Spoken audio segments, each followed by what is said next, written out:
After the chaos of the French Revolution, with Napoleon Bonaparte seizing control, France had been in a state of near constant war with its powerful neighbours. In 1805, an alliance made up of various European monarchs, including Britain, Russia and Austria, known as the Third Coalition, was at war with Napoleon's French Empire and its allies. Majority of this conflict was centred in southern Germany and Austrian territory. The Battle of Austerlitz occurred in 1805 in Austrian-controlled territory near the town of Austerlitz. Napoleon's newly established Grand Armée was marching towards Austria at speed in an attempt to deal as much damage as possible before Russian General Kutuzov's army arrived. Luckily for Napoleon, an Austrian army led by General Mack had made a premature advance out of Austria and into Bavaria, leaving them dangerously isolated from support. The French army, which was famed for its rapid speed, quickly cut off and surround Mack's army. After several failed breakout attempts, Mack was forced to surrender to Napoleon. With this devastating blow occurring to the coalition, Kutuzov was forced to retreat. It was here, at the town of Olmütz, where he was joined by both the Russian Emperor Alexander I and Austrian Emperor Francis II, and additional reinforcements. The Battle of Austerlitz began on December 2, 1805, after Russian Emperor Alexander went against the recommendations of his general and ordered an attack on Napoleon's army. On the morning of December the 2nd, a heavy fog covered the battlefield. The two armies were in similar strength, both sides having at least 68,000 men present. The coalition army were in control of the strategically important high ground known as the Pratzen Heights. It was here where the bulk of the coalition forces were positioned. In contrast, Napoleon's forces were situated in the plains below, with Marshal Davout's Third Corps still marching towards the battlefield.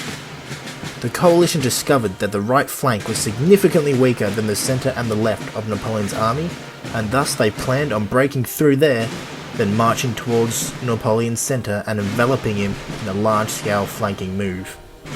However, unbeknownst to them, this plan made them fall right into Napoleon's trap. He purposefully left his right flank weakened in order to lure the coalition troops away from the Pratzen Heights. He then planned to rapidly march and capture the hill, cutting the coalition army in half. As predicted by Napoleon, the coalition army advanced towards his weakened right flank. Intense gunfire broke out with the two armies clashing. However, due to the overwhelming numbers of the enemy, the French troops were slowly pushed back. Luckily for Napoleon, Marshal Davout's Third Corps had just arrived and quickly reinforced the right flank, even recapturing some lost ground. As the day progressed, the fog faded away, allowing Napoleon to see that his prediction was correct, and he was now able to seize the Pratzen Heights. Furious fighting broke out at the Pratzen Heights, but eventually the French forces claimed the high ground, effectively cutting the coalition army into two. In the north of the battlefield, a large-scale cavalry battle ensued. The French forces won this engagement and pushed the coalition cavalry back. In a last-ditch effort to reclaim the Pratzen Heights, the elite Russian Imperial Guard was sent in.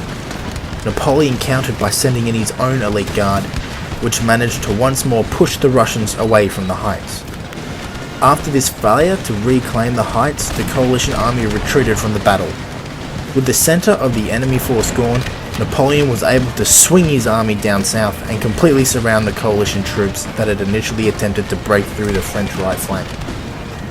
With the surrender of these troops, the battle was finally over, and after many hours of intense combat, Napoleon's Grand Armée won the battle. This battle was a decisive French victory, which some historians say was his greatest.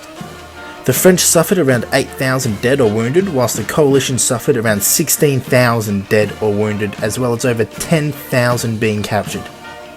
In the coming months, a peace deal was signed between the French and the coalition, which was heavily in France's favour, giving them territory and war reparations. Despite this peace deal, only a year later a fourth coalition will be formed, and once more they will try to defeat the new French Empire.